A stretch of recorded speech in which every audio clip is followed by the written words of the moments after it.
नमः शिवाय। ओम नमः शिवाय।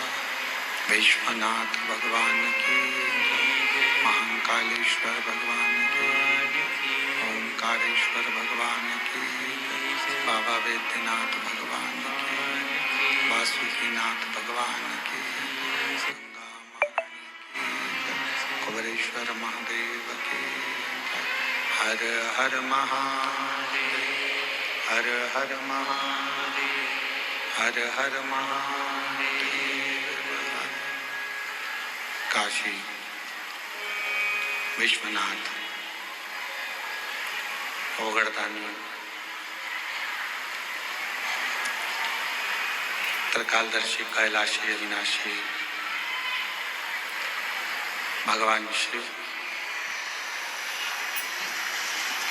जिनकी पुनीत पावन पवित्र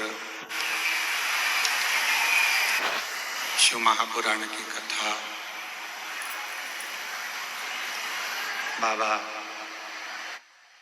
देवाधिदेव महादेव की कृपा से, करुणा से, भगवान शिव की इस पवित्र पावन भूमि देवघर में बाबा वैद्यनाथ जी के पावन चरणों में ये पवित्र कथा का दिव्य और भव्य आयोजन आयोजित किया है, जिसके मुख्य यजमान श्री रमेश रेखा ठकराल जी, मोना ठकराल जी, नरवाना हरियाणा से हैं। एक बार जोरदार ताली बजाकर उनका स्वागत करें। श्री के मध्य में विराजमान गया बिहार से सोने के कड़ा वाला पंडा जी महाराज, उनका भी बहुत बहुत स्वागत है।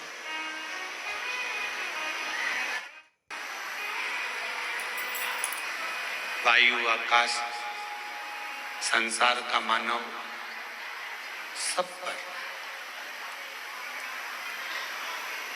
जब शिव की कृपा होती है तो जिंदगी में जितने भी दुख यदि सामने आते भी हैं तो वो धीरे धीरे समाप्ति पर चले जाते हैं। और यदि शिव की दृष्टि ही ना पड़े, भगवान शंकर की दृष्टि अगर पड़े ही ना, तो वो दुख दिन रात घिरे ही रहते हैं।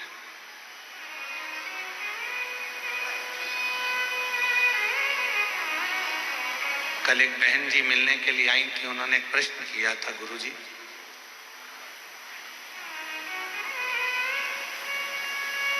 हमने सुना है कि गंगा जी पाप धोती है। हमने कहा गंगा पाप धोती है, तो फिर आप जो शिव महापुराण की कथा कहते हो, उस कथा में चंचुला देवी का चरित्र आता है।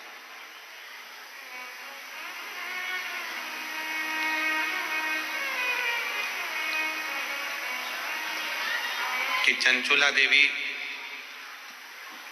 का पति प्रेत योनि में पड़ गया।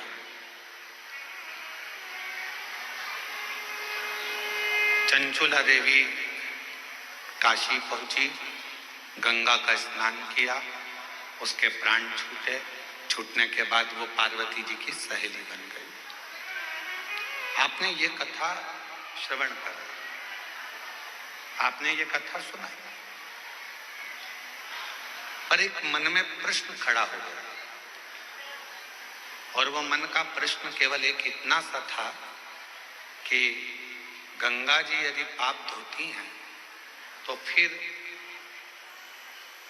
हम आपसे कहेंगे कि गंगा पाप धोती है, ये निश्चित है। माँ गंगा पापों से मुक्त करती है, ये निश्चित है।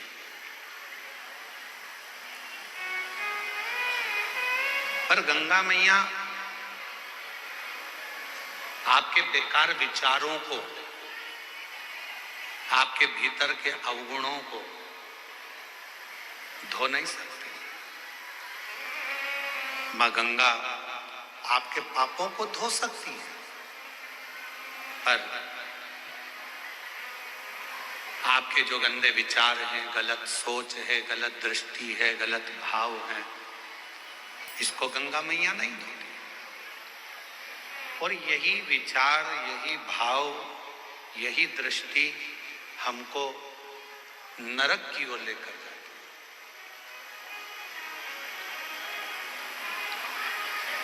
तो फिर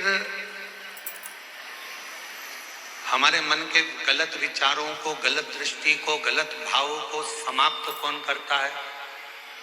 तो चंचुला जी ने भी तुमरुका जी से करा था कि हमारे भीतर के विकारों को, हमारे भीतर के गलत विचारों को, हमारी गलत दृष्टि को, हमारे गलत भावों को कौन समाप्त कर सकता? तो भगवान तुमरुका जी ने कहा था, जब कली काल में चारों तरफ हाहाकार मचा रहेगा, कोई गाड़ी जा रही है, एक्सीडेंट हो गया, कोई फ्लाइट उड़ रही है, कहीं एक्सीडेंट हो गया, कहीं ट्रेनों का एक्सीडेंट हो जाता है, कहीं मनुष्य चलते चलते गिर जाता है, कहीं हार्ट अटैक बढ़ रहे हैं, कहीं शुगर बीपी बढ़ रहा है, कहीं बीमारियां, कैंसर जैसे रोग, कहीं टीबी, कहीं किडनी, कहीं लीवर, कहीं थायराइड, ऐसे कई रोग, कोई घुटना, कोई कमर, कोई बुखार, कोई कुछ। प्रत्येक मनुष्य जब संसार सागर में दुखी होगा, सारे दुखों से वो ग्रसित होगा, और यदि वो एक बार भी अपनी जिंदगी में शिव महापुराण की कथा को श्रवण कर लेगा, तो निश्चित है कि उसके भीतर के विकार, उसके भीतर के जो गलत भाव है, गलत दृष्टि है, गलत विचार है, गलत सोच है, वो सारा की सारा समाप्त होते चले जाएगा।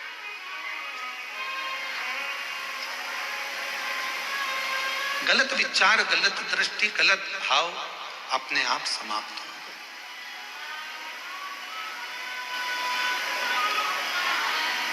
और मैंने तेरे ही भरोसे बाबा, तेरे ही भरोसे हथों छड़ीना मैं कटी।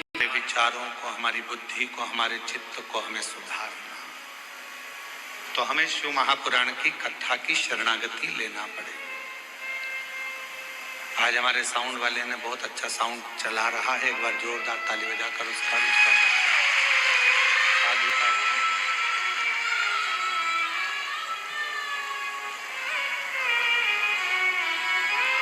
हमें शिव की शरणागति ग्रहण करना। अब शिव की शरणागति कैसे ग्रहण कर सकते हो? तो उसमें तुम्हें कुछ देने की जरूरत नहीं है।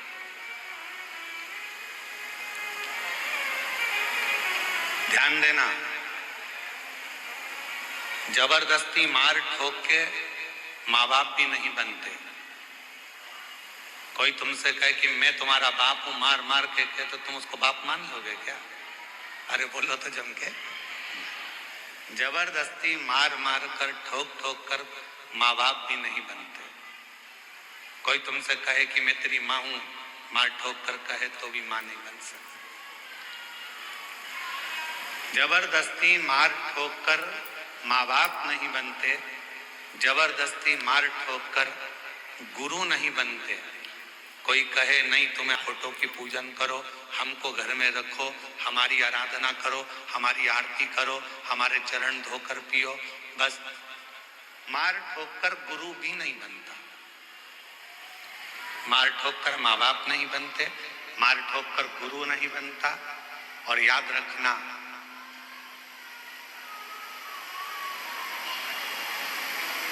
अपनी जिंदगी कि मार ठोक कर कोई सत्संग में भी जाकर बैठ जाए, शिव महापुराण में जाकर बैठ जाए, तो उस पर सत्संग का असर भी नहीं होगा।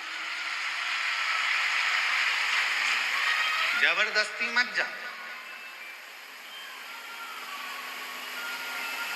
पति से कह रही हो चलो कथा में चलो और पति का मन ही नहीं है तो क्यों लेकर आना। पत्नी से कह रहे हो चल कथा में चलो और पत्नी का मन ही नहीं है तो क्यों कथा में लाना। बेटे का मन ही नहीं है कथा में जाने का और बेटे पर जबरदस्ती कर रही हो तुझे तो कथा में चलना ही पड़ेगा। मन नहीं मतलब बेटी से जबरदस्ती कर दी नहीं तुझे तो चलना ही पड़ेगा, कथा में तो आना ही पड़ेगा। नहीं,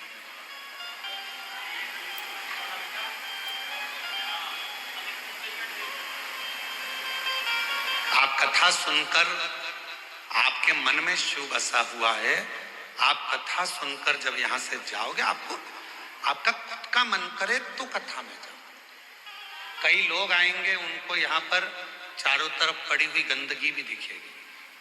कई लोग आएंगे उनको यहाँ चारों तरफ कुछ ना कुछ पड़ा हुआ दिखेगा और कई लोग आएंगे तो उनसे माइक लेकर कोई पूछेगा कि तुम्हें यहाँ कैसा लग रहा है तो वो कह देगी कि मुझे तो स्वर्ग जैसा आनंद आ रहा है। उसको कोई तकलीफ कोई दुख, क्योंकि वो ये कचरा देखने आई नहीं है,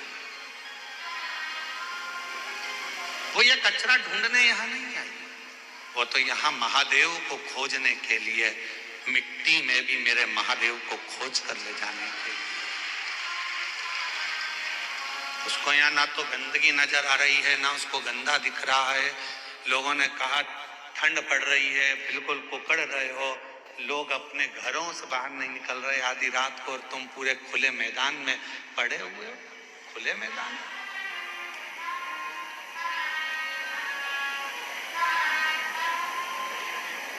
उसे शिव से मतलब, उसे शंकर से मतलब, उसे किसी और से मतलब है ही नहीं।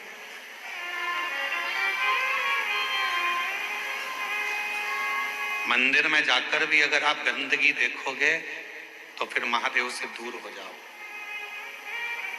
कहाँ गए थे? देवघर में बाबा के दर्शन करने गए थे। क्या हुआ? बहुत लंबी लाइन लगी है, सियोर वाला महाराज आया है कथा करने के लिए, 8 घंटे में दर्शन हो रहा है। 8 घंटे में दर्शन, सवेरे 4 बजे से लगी थी मंदिर में तो 10 बजे दर्शन हुए। अच्छा, सावन में हम दर्शन करने आते हैं, सावन में जल चढ़ाने आते हैं तो आधे घंटे में जल चढ़ जाता है और यहाँ कथा में 8 घंटे में दर्शन हो रहा है। ऐसा हो क्या रहा है? कारण क्या है? उसका एक कारण है, सावन में जब हम जल चढ़ाने आते थे तो अर्घा में जल डालकर बाहर निकल जाते थे। कथा में बाबा तुम्हें अंदर तक बुलाकर दर्शन करा रहा है, इसलिए 8 घंटे लगे। इसलिए 8 घंटे लग रहे हैं।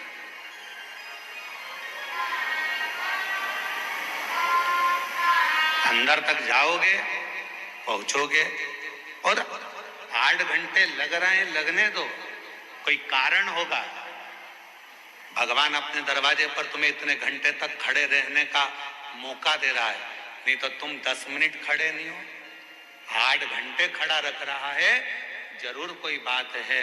तेरे पाँव में कोई तकलीफ होगी, तेरे कमर में कुछ कष्ट होगा। बाबा ने कहा मेरी लाइन में लग जा, नहीं तो डॉक्टर की लाइन में लगना पड़ेगा, इसलिए यहाँ लगे, यहाँ लगे रहे।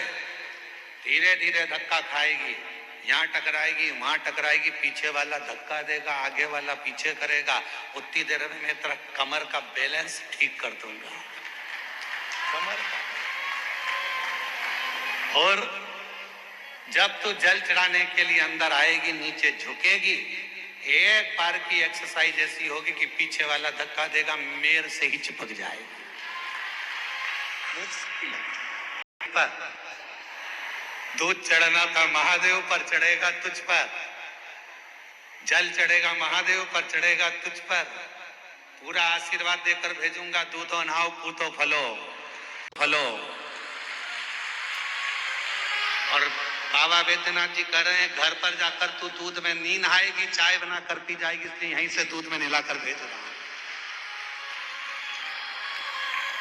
बाहर निकली पूरी साड़ी में, इधर कंकु, इधर चावल, इधर हल्दी, इधर मोली, साड़ी गीली और ऐसी सिर पे पल्लू लेके ठंड में कहावती कहावती बाहर निकली। अब लोगों ने पूछा क्यों? तू तो दर्शन करने तो गई थी, पर मालूम क्या था कि वो भोला जब बाहर निकालता है तो अपने रंग में रंगा कर निकाल देता है। कहीं हाथ में रंग चिपक गया, कहीं कपड़े में रंग चिपक गया।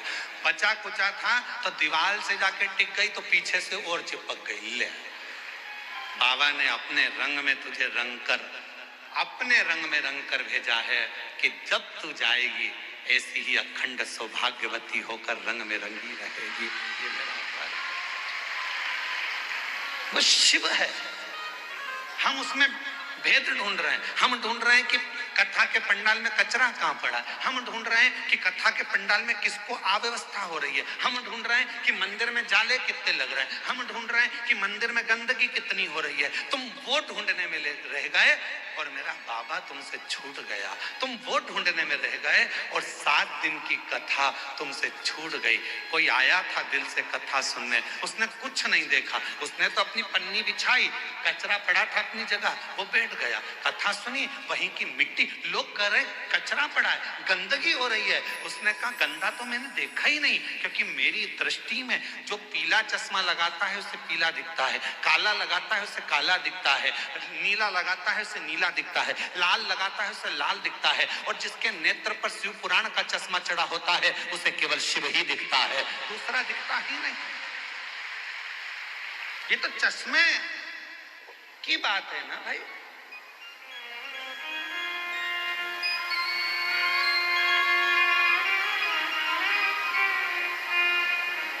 कोई संसार में ढूंढता दौलत, कोई संसार में ढूंढता शोहरत,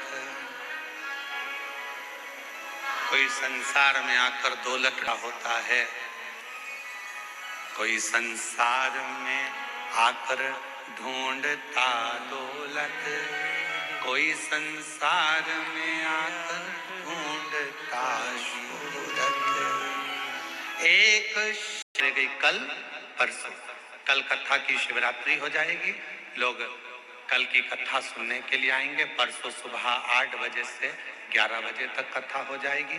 लोग अपने अपने घर बाबा से मांग कर चले जाएंगे। नगर में बाबा आया है, उसका परसों सुबह 8 से 11 कथा पंडाल में कथा हो जाएगी। टीवी पर 1 से 4 दिखेगी।